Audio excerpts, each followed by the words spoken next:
तुमने ऐसे कौन से संस्कार दिए थे? अपने दूध में कौन सा ऐसा संस्कार घोला था कि 3 महीने में कोई आकर के तुम्हारे बेटे को उड़ा करके ले गया? यह क्या तुम्हारी भूल नहीं है? तुम अपनी गलतियां स्वीकार नहीं करोगे? तुम नहीं कहोगे कि हमने संस्कार देने में गलती कर दी? हम भी समाज और परंपराओं के चक्कर में पड़ करके अपने बेटे को उसी लाइन में धकेल दिए जहां हमें धकेलना नहीं था। अगर आप ही की तरह भगत सिंह की मां भी सोचती, आप ही की तरह अगर चंद्रशेखर आजाद की मां भी सोचती, आप ही की तरह अगर ध्रुव की मां भी सोचती, सुनीति के पास जब ध्रुव रोते हुए आए और कहा कि मेरी सौतेली मां ने मेरी बांह पकड़ करके वहां से निकाल दिया, मुझे पिता की गोद में नहीं बैठने दिया, मुझे गद्दी पर नहीं बैठने दिया, उस समय जाती और जाके कहती है कैसे नहीं करेगी, दोनों का बराबर का अधिकार है, जिंदाबाद मुर्दाबाद हो जाता। भाई दोनों के अधिकार थे, सुनीति और सुरुचि बराबर के हिस्से बढ़ जाते। पर उस समय क्या कहा सुनीति ने? बेटे देख, एक मैं तेरी मां हूं जो आज तक तुझे पिता की गोद तक नहीं बिठा पाई, और एक तेरी सौतेली मां है जो आज तुझे परम पिता के गोद में बैठने का मार्ग दिखाई है। वो सच्ची मां है तुम्हारी, तुम उसकी बातों को फॉलो करो। क्या ऐसी कोई मां हो सकती है हमारे यहां पर जिसके बेटे का इतना अपमान किया गया हो? वो मां कहती हो कि मैं तुम्हें पिता की गोद तक ना बिठा पाई, पर सौतेली मां कह रही है परम पिता को जाके बुला, तपस्या कर, तुम्हारी सच्ची मां वही है। ये सुनीति कर सकती है। क्या सुनीति कहां गई? मदालसा कहां गई? कयाधु तो आसुरी थी, राक्षसी थी, आप सब जानते हैं। एक राक्षसी के गर्भ से प्रहलाद जैसा इतना बड़ा भगवत भक्त कैसे पैदा हो गया? लोग कहते हैं इसका बाप राक्षस, इसकी मां राक्षसी, ये क्या बढ़िया बनेगा। लेकिन यहां तो दोनों उल्टे हो गए। हिरण्यकश्यपु और कयाधु का बेटा क्या बन गया? प्रहलाद बन गए। How is it possible? Science कैसे इसको मानेगा? आप कैसे मानोगे? मतलब एक शराबी आदमी का बेटा बेटी वैसे ही होते हैं। लेकिन देखो कयाधु ने क्या किया? कुछ नहीं किया। कयाधु को देवर्षि नारद, देवर्षि तो बाद में होंगे, पत्रकार, आप ही लोगों का सत्संग मिला, और वो देवर्षि नारद का सत्संग जब माता कयाधु को मिला तो गर्भ से प्रहलाद जैसा बच्चा जन्म लिया जिसने भारत में भक्ति की स्थापना कर दी। मां चाहे तो क्या नहीं कर सकती है? मातृशक्ति इस रूप में। इक्वलिटी क्या है? ये बेकार की बात है। इक्वलिटी मतलब पैंट पहनने से इक्वलिटी हो जाएगी? मां की तरह है, पिता की तरह। अगर कोई कहे सेव और जामुन को इक्वलिटी करा दे तो क्या करोगे? फिर जीन्स चेंज करोगे, बदलोगे, उसमें छेड़खानी करोगे। जैसे आजकल शंकर मकई खा रहे हो, सारे चीज आप क्या खा रहे हो? कोई भी ओरिजिनल चीज खा पा रहे हो क्या? कुछ भी। हम कितने समझदार लोग हैं, जब अपने ही खेतों के पीछे, घरों के पीछे हमारे लगाए हुए सब्जियां हमको मिलती थी और खा करके हम अच्छे होते थे, वो हमने छोड़ दिया, खेत हटा दिए, जाकर के शहरों में एक कबूतर का झोंपड़ा लेकर के 2 BHK का कुकड़ू कर रहे हैं, बैठे हुए हैं। और हमको ना अब सब्जी मिल रही है, ना हमको दूध मिल रहा है, ना हमको ठीक अनाज मिल रहे हैं। अब जाओ पंजाब में, महाराष्ट्र में, बड़े बड़े जगहों पर, आप ही के यहां पर लोग कहेंगे हमारे पास 100 एकड़ जमीन है। बोला क्या करते हो? बोला 95 एकड़ में एक्सपोर्ट करने के लिए पैदा करता हूं और 5 एकड़ में अपने घर के खाने के लिए। बोला दोनों में अंतर क्या है? बोला उसमें जहरीली दवाइयां डाली है और इसमें बोला ये गाय के गोबर से बनाए हैं। कैसा आदमी है? तो राक्षस आदमी लगता है। 95 एकड़ में लोगों को मारने का फसल पैदा करता है ये आदमी, और 5 एकड़ में अपने बच्चों को खिलाने के लिए यह ऑर्गेनिक पैदा करता है। और तुम क्यों भूल गए कि तुम केवल फसल पैदा कर रहे हो, बाकी जो चीजें मिलावट के लोग कर रहे हैं वो भी वही कर रहे हैं। अपने लिए ओरिजिनल बना रहे हैं और तुम्हारे बेटों के लिए वो भी नकली बना रहे हैं। हम सब एक दूसरे को मारने पर पड़े हुए हैं। उसके बाद भी हम कहते हैं हम भारतीय हैं, बड़े ज्ञानी हैं, नॉलेजफुल हैं। आपका नॉलेज कहां गया? आपको मसाला बनाने का मौका मिला, आपने मसाला बेकार बना दिया। उनको अनाज उत्पन्न करने का मौका मिला, उन्होंने वो बर्बाद कर दिया। किसी को पानी बनाने का मौका मिला, पानी बोतल वाला पानी, उसने वो बर्बाद कर दिया। जिसको जो मौका मिला उसने वो मिलावट की, और सब सोच रहे हैं कि हम तो ऑर्गेनिक खा रहे हैं। ऑर्गेनिक है कहां? भूल में हम सब मर रहे हैं। इससे बड़ा कुछ क्राइम हो सकता है? बोलिए, दुनिया में एक छोटा सा बच्चा जो जानता भी नहीं उसको सिंथेटिक दूध पिलाया जा रहा है, इससे बड़ा क्राइम क्या हो सकता है? इसको क्राइम नहीं मानते हम। इसके लिए कुछ सप्लाई इंस्पेक्टर हमने कर दिए हैं, कुछ फूड इंस्पेक्टर बना दिए हैं। फूड इंस्पेक्टर गया जाकर के द्वार पर और जाकर के सारा मामला सेटल हो गया 1 लाख में। चाहे 10 बच्चे मरे, चाहे 10 लाख बच्चे मरे, कोई फर्क नहीं पड़ता। पर इससे बड़ा क्राइम इस देश में क्या हो सकता है? मानवता में क्या हो सकती है? उसके बाद भी हम धार्मिक हैं। लोग कहते हैं हमारे जो साहब है ना, हाँ, सुबह 1.5 घंटे पूजा करते हैं, उसके बिना पानी भी नहीं पीते। उसके बाद 22.5 घंटे, बोला 1.5 घंटे प्रहलाद की तरह रहते हैं और 22.5 घंटे हिरण्यकश्यपु के अवतार है। वो सब जो काम नहीं करना चाहिए वो करते हैं। बिस्लेरी का पानी पीते हैं, छाना हुआ, लेकिन गरीबों का खून ऐसे ही पी जाते हैं। उसके लिए उन्हें किसी चीज की जरूरत नहीं होती। This is humanity, this is divinity. ये ह्यूमैनिटी है, डिविनिटी है, ये स्पिरिचुअलिटी है, ये आध्यात्म है, ये मानवता है, ये मानवीय संस्करण है। क्यों नहीं मानवीय मूल्यों के प्रति हम जागृत करते अपने बच्चों को? और हमारा आपका काम है। गुरु लोगों से कहते हैं, मैं आजकल गुरु लोग ठीक नहीं है, कोई बच्चा अच्छा नहीं बन रहा है। अरे नंबर 1 और नंबर 2 फेल हो गया तो नंबर 3 का आदमी क्या करेगा?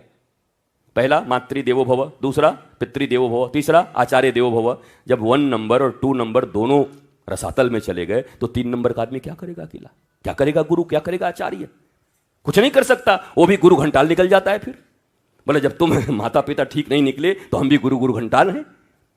वो निकल ही जाएगा। अंधा गुरु बहरा चेला, मांगे गुड़ तो देवे ढेला, नरक में भी ठेलम ठेला। वो चल रहा है। फिर हर कुछ प्रोफेशनल, हर कुछ इकोनॉमिकल, इकोनॉमी से जुड़ी हुई हर चीज, हर कुछ पैसे से जुड़ा हुआ है। भाई पैसे को इतना भी महत्व मत दो। खाने के लिए जरूरत है तो अच्छी चीज खा सके। इतना डेवलपमेंट, इतना पैसा, उसके बाद खा रहे हैं जहर।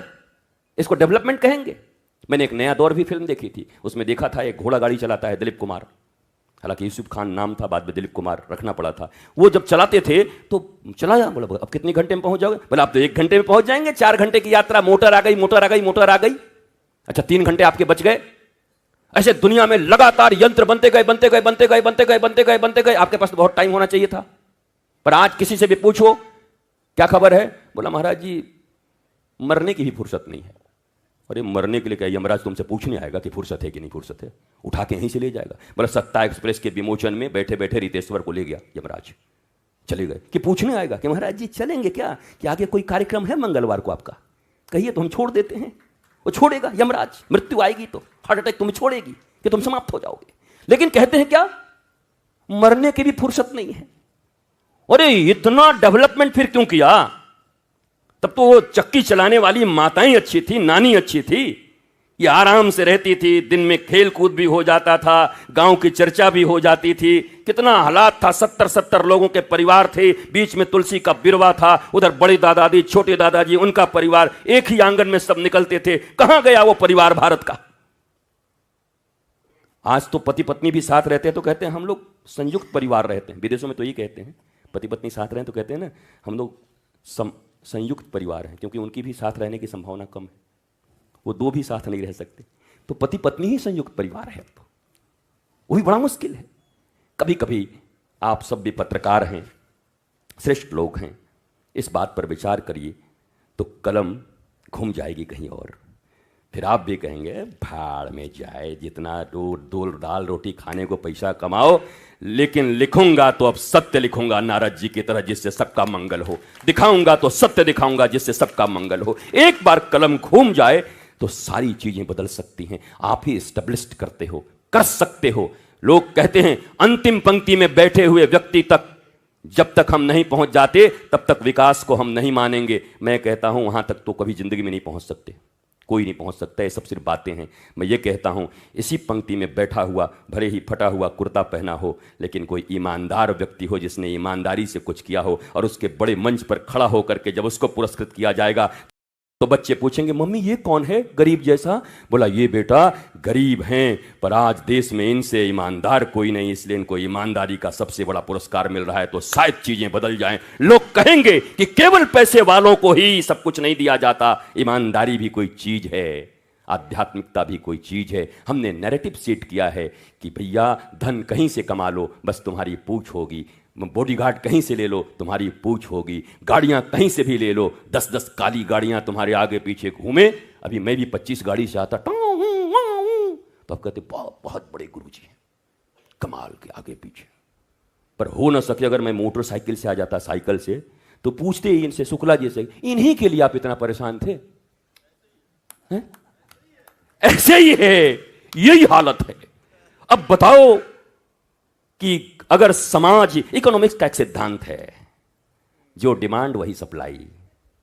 इसलिए केवल नेताओं को और बाबाओं को आप गड़बड़ नहीं कह सकते, तुम्हारी डिमांड ही वैसी है, इसलिए सप्लाई भी इधर से वैसे ही हो रहा है। बेईमान मांगोगे तो बेईमान ही मिलेंगे, अगर चाहोगे कि आह्लादित करने वाला कोई मिले तो इधर से सप्लाई भी वैसे ही होगी। आपकी डिमांड ठीक नहीं है, डिमांड ठीक करना होगा हमें, और ये डिमांड तो आप ही क्रिएट कर सकते हैं। संत और पत्रकार मिलकर क्या नहीं कर सकते साहब, बहुत काम कर सकते हैं, बहुत बड़ा।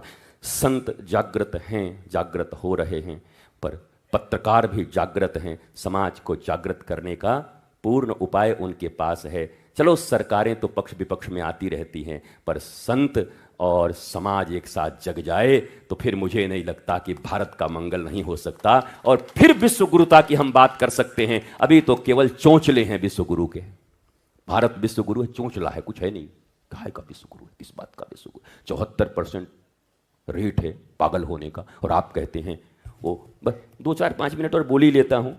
कोई बहुत नियम तो ऐसा है नहीं मंत्री जी, कोई नहीं, आप ही बोले, मौज आ जाए फिर, मौज ही मौज आ जाए फिर क्या है। हाँ क्या है फिर वो सब, सुनना ही है, सुन के मौज ही लेना है, आनंद ही लेना है। और अच्छी बातें अगर दिल में आ जाए, हम भी अगर महाराज अगर 26 घंटे इतना यात्रा करके और यहाँ के लिए आ रहे हैं तो वो आपको भी तो थोड़ा झेलना पड़ेगा हमें। अब आप बुलाओगे तो फिर झेलना तो पड़ेगा। हाँ आगे देखा जाएगा। वो मस्त इसके लिए मेरी आलोचना भी हो सकती है, निंदा भी हो सकती है। क्यों आज आप संतों की सभा में क्यों नहीं थे? बड़ी आलोचना हो सकती है, बड़ी निंदा हो सकती है। यद्यपि मैं साथी हूँ, हर जगह हूँ, और भारत इतना बड़ा है, दुनिया इतनी बड़ी है। ऐसा भगवान के समय में भी नहीं हुआ था कि दुर्वासा भी एक जगह पर हो जाएं, और जमदाग्नि भी एक जगह पर हो जाएं, और विश्वामित्र भी एक जगह पर हो जाएं, और ऋभु, अंगिरा, नारद, वशिष्ठ, चैवन, गालव सब थे पृथ्वी के अलग अलग कोने में जागरण कर रहे थे। संतों का काम है जहां भी रहिए बस जागरण करते रहिए, लोगों के भीतर जागृति लाते रहिए। और आने का नहीं आने का ये निंदा का कारण हो सकता है। महाराज बड़ा महात्मा समझता है, नहीं आया, अच्छा अब इसका कार्यक्रम होने दो फिर इसको बताता हूं। ये भावना भी आ सकती है। लेकिन आप देखो, पहली बात तो ये आपका दिया हुआ वचन जिसको आपने पहले दिया, अगर वचन भी पैसे से बदलने लगे और बड़े छोटे को देखकर बदलने लगे तो ये वचन कैसे रह गया?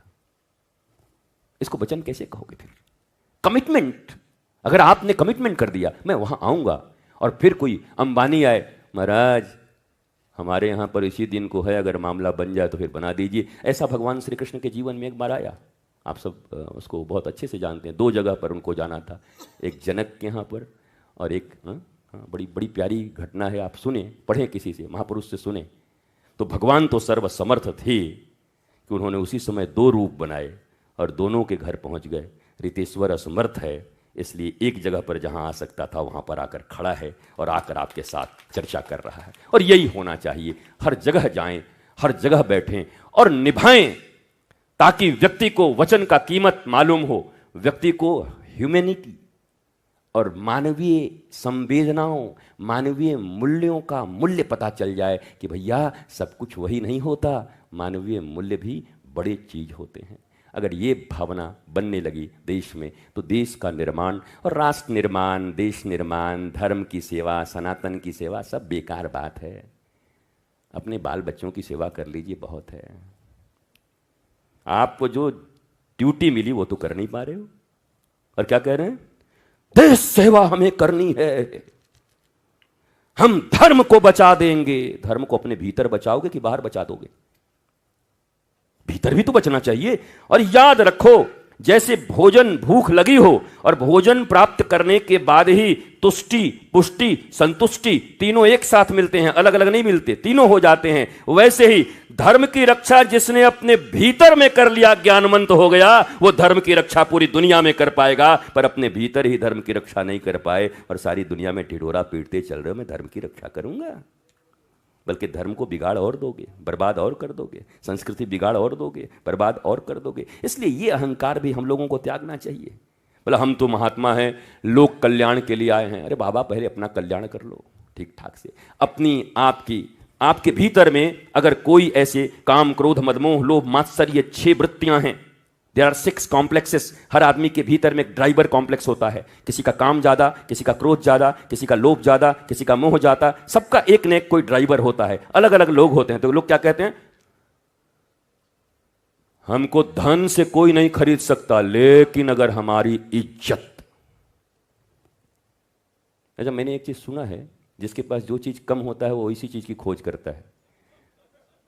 नहीं, अगर बुरा ना लगे तो ये जो लोग इस बात को कहते हैं पैसे रुपए की बात, हमारी प्रतिष्ठा, मतलब बिल्कुल नहीं है उसके पास, गरीब आदमी है, वही ढूंढ रहा है कहीं प्रतिष्ठा मिल जाए। और हमारे शास्त्रों में कहा गया प्रतिष्ठा सुकरी विष्ठा, प्रतिष्ठा सुकरी विष्ठा। आपके भीतर इनहैंकर नहीं होना चाहिए इन सब चीजों के लिए। आपको तो श्रेष्ठ पथ पर चलना चाहिए, मौज में रहना चाहिए, एक पल में सब गंवाने का हिम्मत भी रखना चाहिए। ये राज ये था। हनुमान जी गए ना लंका में, तो विभीषण को देखे तो विभीषण का सब लोग बड़ी बड़ाई कर रहे थे। हनुमान जी ने कहा इधर सुन, क्या लाल बत्ती का अभी तक लोभ गया नहीं? नहीं, रावण ने हमको देखिए घर में ही मंदिर बनाने का ऑर्डर दे दिया, तुलसी लगाया, राम राम लिखा हूँ, फिर भी कुछ नहीं बोलता। बोला यही तो मैं देख रहा हूँ, तुम बड़े सेल्फिश और लाल बत्ती के महामंत्री था उस देश का। बोला जगदम्बा का हरण करके जिसने ले आया और तुम्हारे लिए राम नाम सिर्फ लिखने का छूट दे दिया और तुम बिक गए। वो ऐसी फटकार लगाई हनुमान जी ने, तुरंत जा करके लड़ाई झगड़े करके राम जी के पास जा, ज्ञान दे रहे हैं। तब क्या लिखा, तुम्हारो मंत्र विभीषण। मंत्र क्या था? कोई कान में मंत्र दिए थे क्या? यही मंत्र था, यही वो सद्बुद्धि, वही वो विवेक ही मंत्र है। मन्नात्राइति मंत्र, जो मन के समस्त बंधनों से हमारा त्राण कर दे, मन के उलझनों से हमें ऊपर उठा दे, उसे ही तो मंत्र कहते हैं। मंत्र चलता, बड़ी अच्छी बात थी। फिर तंत्र माने सिस्टम, सिस्टम करप्ट हुआ। मंत्र चला, फिर तंत्र चला, फिर यंत्र चला, और अब तो बुरा मत मानिएगा, खाली षड्यंत्र चल रहा है। न मंत्र से काम चल रहे हैं, न तंत्र से, न यंत्र से, अब षड्यंत्रों का मामला है। जितना बढ़िया आप रचना कर पाइए उतने ऊपर उठ जाएंगे। बढ़िया सुंदर षड्यंत्र बनाइए, थोड़ा घी डालिए, थोड़ा सूजी डालिए, थोड़ा इलायची डालिए, सुंदर षड्यंत्र बनाइए और परोस दीजिए लोगों के बीच। तो मंत्र है नहीं, मन का त्राण है नहीं, तंत्र बिगड़ गया, हमारे सिस्टम शरीर के बिगड़। तंत्र का अर्थ कोई, वो तो नींबू मिर्ची सोचते हैं लोग, हाँ कि नींबू मिर्ची रख दिया तो तंत्र कर दिया। और ये नींबू मिर्चियों में इतनी शक्ति होती तो डोकलाम में और कारगिल में वही टांग दिए होते कि वो लोग उधर ही रहते, इधर नहीं आते। कमाल करते हो भाई। बल्कि नींबू मिर्ची चूड़ी टिकुली सिंदूर कोई तुम्हारे दरवाजे पर दे जाए तो बाकी तो बाहर के फेंक दो, किसी काम नहीं आएगा, झाड़ू से सोहनी से। और नींबू मिर्ची उठा करके मिर्ची को सब्जी में डाल दो और नींबू शरबत गार करके बढ़िया पी लो। बहुत बढ़िया पड़ोसी हमारो है भैया, नींबू मिर्ची देगे हो। इतना भी डरते हो महाराज। तंत्र का अर्थ होता सिस्टम, सिस्टम। ये शरीर का एक सिस्टम है। आंख ठीक करने के लिए, नाक ठीक करने के लिए, पेट ठीक करने के लिए, किडनी ठीक करने के लिए, सबके लिए अलग अलग जरूरत नहीं है। अगर आपका आहार विहार सही है तो ये सब स्वस्थ रहेंगे। आहार विहार गड़बड़ है तो लीवर ठीक करोगे तो किडनी खराब हो जाएगी, किडनी ठीक करोगे तो फिर आंख खराब हो जाएगी, आंख ठीक करोगे तो नाक खराब हो जाएगी। ये रिश्तेदारों की तरह है, चाची को मनाया तो मामी रूठ गई, मामी को मनाया तो मौसी रूठ गई, मौसी को मनाया तो फिर कोई और रूठ गया, बुआ रूठ गई। ये रिश्तेदार पूरे एक साथ कभी मानते नहीं, कोई ना कोई रूठा ही रहेगा। इसलिए इनको मनाने के चक्कर में मत रहिए, बल्कि धर्म, ज्ञान, जिसको मैं नॉलेज कहता हूं, संस्कार कहता हूं, उसका फीड करते रहिए, उसको लेते रहिए, तो ये सारे माने रहेंगे और सारे ठीक रहेंगे। इनको अलग से मनाने की जरूरत नहीं होगी। आप सबका मैं बहुत बहुत आभार व्यक्त करता हूं। आभार इसलिए व्यक्त करता हूं कि इतने देर तक भारपूर्वक आपने सुन लिया, तो आभार व्यक्त करना मेरा कम से कम ये तो मामला बनता ही है कि आपके लिए आभार व्यक्त कर दूं। आभार है आपका। और ये संस्करण पूरे मथुरा में एवरीवेयर बहुत, हाँ हम भूल गए, देखिए सनातन विश्वविद्यालय, इसी को तो कहते हैं अपना काम भूल जाओ तो आपको याद रहे। संतत तो कहते किसको है? हमारा तो यही काम है जो बोलना था। सनातन विश्वविद्यालय का निर्माण हम काशी की भूमि पर करने जा रहे हैं, 1000 एकड़ से ज़्यादा भूमि पर, जहाँ पर हमारे वैदिक संस्कृति को लेकर के उस समय में हमारे जीवन को सुलभ करने के लिए क्या क्या हमारे पास थे, वो जो वैज्ञानिक हमारे पास ऋषि के रूप में थे। अभी क्या होता है, बच्चों को बिगाड़ा जा रहा है। क्या कहते हैं, तुम विज्ञान की बात सुनो, इन लोग पाखंडियों की बात मत सुनना। वो सारे वेद को, शास्त्र को, हमारे प्राचीन जितने भी खोज हैं उसको पाखंड ढोंग कह देते हैं। पहले के ऋषि भी खोजी थे, वैज्ञानिक थे। आज हम बाहरी यंत्रों का विकास किए हैं और हमारे ऋषियों ने हमारे मन और बुद्धि का कैसे विकास और शुद्ध रहे उसके उपाय उन्होंने खोजे थे, तो वो भी बड़े वैज्ञानिक हैं। और आज आप बाहरी यंत्र का विकास करके भी अंतर सब बिगड़ा हुआ है तो आनंद नहीं ले पा रहे हैं। अब आधे आधे घंटे तक लोग मेरे पास आते हैं, महाराज जी हमारो बेटा एक अमेरिका में है, एक हमारो ऑस्ट्रेलिया में है, बेटी को वहाँ ब्याह भयो है, यहाँ पर 50 फैक्ट्री लग गयो है, और आधा घंटा मिला, और कुछ बोलिए, और कुछ। बस महाराज जी शांति नहीं है। हम कि अबे मेरा आधा घंटा क्यों खा गया तू? तेरे पास इतना चीज है और शांति नहीं है। तो ये जो आधे घंटे तक आपने इतना व्याख्यान दिया, क्यों दिया?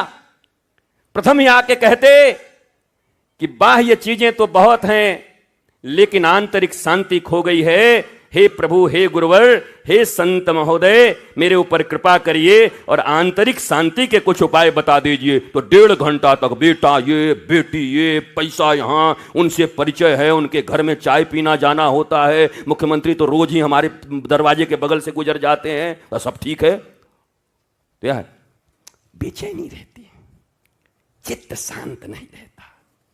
ये तो ऐसा हुआ, बोला लड़की सब विवाह आपका करा रहा हूँ, बहुत बढ़िया। के कन्या कैसी है? अरे बोला गर्भों का गहना पहनी हुई है, बहुत सुंदर है, ये है वो है, ये डिग्री है, एक छोटी सी कमी है। क्या? बोला बस जान नहीं है, मुर्दा है। मुर्दा लड़की से विवाह करोगे? करोगे कन्या से? मुर्दा लड़के से विवाह करोगे अपनी कन्या का? जब जान ही नहीं तो क्या तुम्हारे भीतर में? तो इतना जो आवरण की चीजें बता रहे हो और तुम्हारे पास चित्त में शांति ही नहीं है। बहबहरे मौज फकीर आदि, मुझे मेरी मस्ती कहां लेके आई? ब्लिसफुलनेस, आनंद, आह्लाद, प्रेम, चाहे कुछ भी हो जाए। भगवान राम की तरह कल युवराज पद, मुख्यमंत्री का पद मिलना है, प्रधानमंत्री का पद मिलना है, राते में मामला गड़बड़ हो गया, देश निकाला हो गया, फिर भी मुस्कुराहट नहीं जाती।